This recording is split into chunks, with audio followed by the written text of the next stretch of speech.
Hello everyone, welcome to my channel Rishu's kitchen and health. అందరూ ఎలా ఉన్నారండి? బాగున్నారా? ముందుగా మీ అందరికీ మహాశివరాత్రి శుభాకాంక్షలు మరియు ఇంటర్నేషనల్ ఉమెన్స్ డే శుభాకాంక్షలు అండి. ఈరోజు మనం ఈ వీడియోలో లోపల సాఫ్ట్గా పైన క్రిస్పీగా ఉండే స్వీట్ షాప్ స్టైల్ ఖజూర్ స్వీట్ని ఎలా తయారు చేసుకోవాలో చూడబోతున్నామండి. ముందుగా ఒక వెడల్పు ప్లేట్లోకి 2 కప్పుల గోధుమ పిండి తీసుకోవాలండి. గోధుమ పిండికి బదులుగా మైదా పిండి అయినా వాడచ్చు. 1 కప్పు గోధుమ పిండి, 1 కప్పు మైదా పిండి అయినా తీసుకోవచ్చు. 1/2 కప్పు ఉప్మా రవ్వ, బొంబాయి రవ్వ అంటాం కదండి, ఆ రవ్వ తీసుకోవాలి. 1/2 కప్పు తురుముకున్న కొబ్బరి పొడి, 3 టేబుల్ స్పూన్ల నువ్వులు వేసుకోవాలండి. 1/2 కప్పు కరిగించుకున్న నెయ్యి వేసుకోవాలండి. నెయ్యికి బదులుగా మీరు నూనె అయినా వాడచ్చు, కానీ నెయ్యి వేసినంత టేస్ట్గా నూనె వేస్తే రాదండి. ఈ నెయ్యి అంతా పిండిలో కలిసిపోయే విధంగా బాగా కలుపుకోవాలండి. మీరు కనుక మా ఛానల్ని ఫస్ట్ టైం చూసినట్లయితే please subscribe my channel and మీ వంతు సపోర్ట్ని మన ఛానల్కి తప్పకుండా ఇవ్వండి. పిండి కన్సిస్టెన్సీ అనేది ఇలా పట్టుకుంటే ముద్దలా రావాలండి. అప్పుడు మనం నెయ్యి అనేది కరెక్ట్గా వేసుకున్నట్లు. ఈ మిశ్రమం అంతా ఇలా కలుపుకొని పక్కన పెట్టుకోవాలి. ఇప్పుడు ఒక వెడల్పు ప్యాన్లోకి 1 కప్పు పంచదార, 1/2 కప్పు నీళ్ళు పోసుకొని ఈ మిశ్రమం బాగా కలుపుకోవాలండి. 2 కప్పుల గోధుమ పిండికి 1 కప్పు పంచదార అయితే సరిపోతుందండి.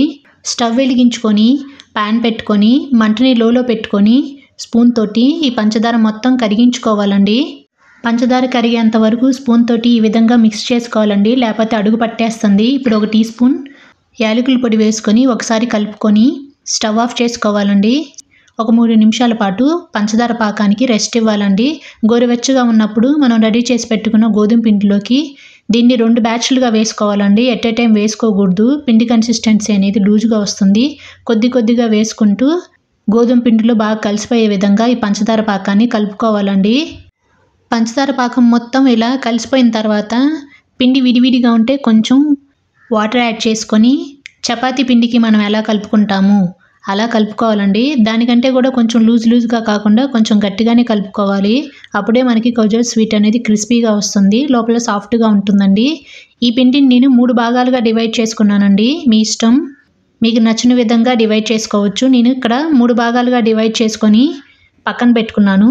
ఫస్ట్ ఒక బాల్ తీసుకొని మనం చపాతీకి ఎలా రోల్ చేసుకుంటామండి అలా రోల్ చేసుకోవాలి. ఇలా సిలిండర్ షేప్లో లాగా ఫస్ట్ స్టాండింగ్ లైన్ లాగా తీసుకోవాలి.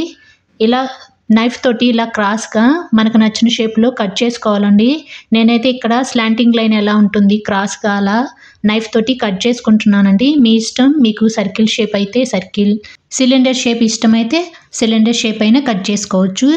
నేను ఇక్కడ చిన్న సైజులో తీసుకున్నానండి. మీ ఇష్టం, మీకు పెద్దగా కావాలంటే పెద్ద సైజులో అయినా తీసుకోవచ్చు. ఇది చూడడానికి రస్క్లా ఉంది. సైడ్స్ చూడండి రస్క్కి ఎలా ఉంటుంది, క్రిస్పీగా అలా ఉందండి. వీటన్నిటిని ఇలా రెడీ చేసుకొని పక్కన పెట్టుకోవాలి. స్టవ్ వెలిగించుకొని డీప్ ఫ్రైకి సరిపడా ఆయిల్ వేసుకొని ఆయిల్ వేడెక్కిన తర్వాత మనం రెడీ చేసి పెట్టుకున్న ఈ ఖజూర్లని 1 by 1 వేసుకోవాలండి. మంటని లోలో పెట్టుకోకుండా మీడియంలో పెట్టుకుంటూ 1 స్పూన్ తీసుకొని దాంతో ఇలా ఫ్లిప్ చేసుకోవాలండి. పెద్ద గరిటెలు యూస్ చేయకూడదు. పెద్ద గరిటెలు వాడితే పిండి అనేది మధ్యలోకి డివైడ్ అయిపోతుందండి. అలాంటప్పుడు ఖజూర్ స్వీట్ అనేది పర్ఫెక్ట్గా రాదు. గోల్డెన్ బ్రౌన్ కలర్ వచ్చిన తర్వాత వీటిని 1 స్పూన్ తోటి ఇలా గరిటెలోకి ఇలా తీసుకొని ఒక ప్లేట్లోకి తీసుకోవాలి. అలాగే సెకండ్ బ్యాచ్ కూడా వేసుకోవాలి. సెకండ్ బ్యాచ్ వేసే ముందు ఆయిల్ని మరొకసారి హీట్ చేసుకోవాలండి. మనం ఫస్ట్ ఆయిల్ తీసుకున్న తర్వాత వెంటనే సెకండ్ బ్యాచ్ వేయకూడదండి. ఇప్పుడు మళ్ళీ మంటని మీడియంలో పెట్టుకొని సెకండ్ బ్యాచ్ కూడా వేసుకోవాలి. సెకండ్ బ్యాచ్ వేసుకున్న తర్వాత గోల్డెన్ బ్రౌన్ కలర్ వచ్చిన తర్వాత వీటిని ప్లేట్లోకి తీసుకోవాలి. అదేవిధంగా మిగతా అన్నీ చేసుకొని ఒక సర్వింగ్ బౌల్లోకి సర్వ్ చేసుకుంటే మనకి స్వీట్ షాప్ స్టైల్ మినీ ఖజూర్ రెడీ అయిపోయినట్లేనండి. నేను ఇక్కడ 2 కప్పుల గోధుమ పిండికి 1 కప్పు పంచదార వాడాను. మీకు స్వీట్ ఎక్కువ తినే అలవాటు ఉంటే 1.5 కప్పు పంచదార తీసుకోవచ్చండి. ఈ స్వీట్ని 1 మంత్ పాటు ఎయిర్ టైట్ కంటైనర్లో స్టోర్ చేసుకోవచ్చండి. మీరు కూడా తప్పకుండా ట్రై చేయండి.